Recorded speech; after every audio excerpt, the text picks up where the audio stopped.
Nah selanjutnya adalah yang D, yang panjang itu yang D. Boleh masuk rumah yang tidak ditinggal orang, yang tidak ditinggali orang. Ini rumah udah kotor banget, kagak diurus-urus.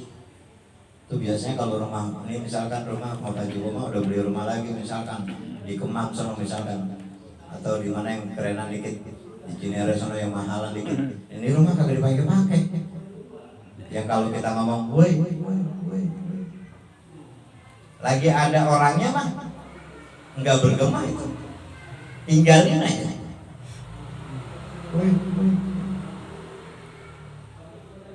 Karena tempat itu, rumah itu akan lembab.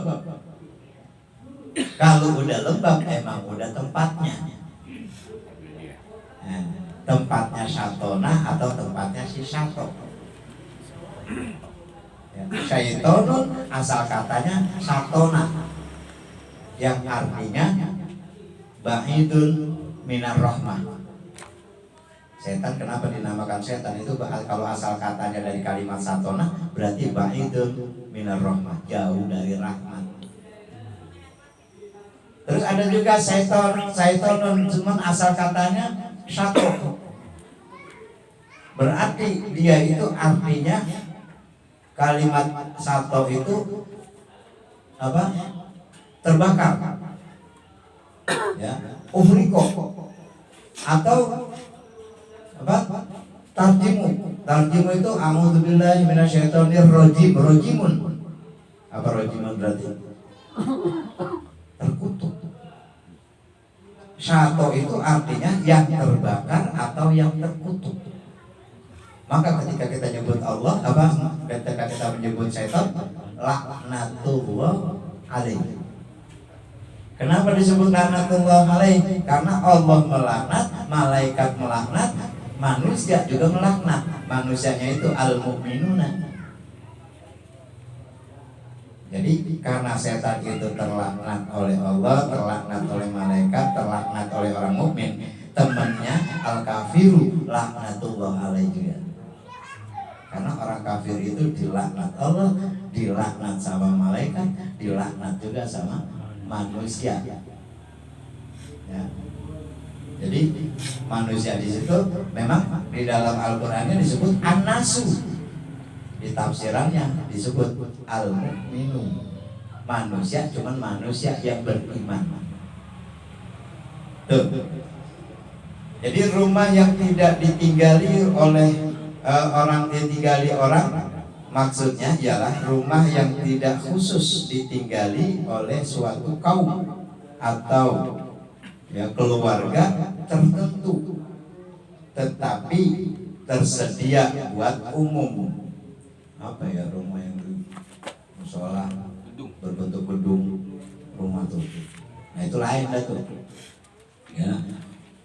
Buat orang bersenang-senang, melepaskan lelah, atau berkumpulan padanya. Tadi kata Bang Roman, gedung, balai geraha-geraha, ya, buat bermalam, menitipkan barang-barang, buat jual beli, buat mandi dan lain sebagainya. Itu tempat-tempat khusus seperti ya apa itu, situ hotel, rumah makan, kedai, ya, tuh pondokan, tuh warung-warung, pasar, tempat mandi umum dan lain sebagainya.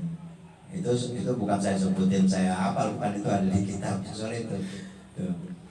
Nah, di situ maka di tempat-tempat semacam ini tidak diwajibkan memberi salam atau meminta izin waktu memasuki.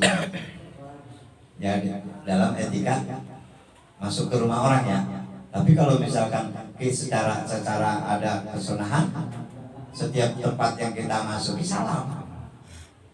Tapi karena ini membahas tentang masuk kita ke dalam rumah, ya, tapi tempat-tempat seperti itu kita assalamualaikum, kagak ada orangnya, layaknya siapa yang jauh gitu. Tapi kalau ada orangnya, kita sekeluarga begini kemana tuh? Misalkan ke Bekasi, terus kita buka kunci, pas masuk ke rumah kita buka kunci, udah masuk, assalamualaikum. Ya, tuh. Nah, itu seperti itu tuh. Disunahkan ya masuk aja kemana aja pakai salam. Antar ada jawabin pakai zahir, kabur lagi. Nah, itu.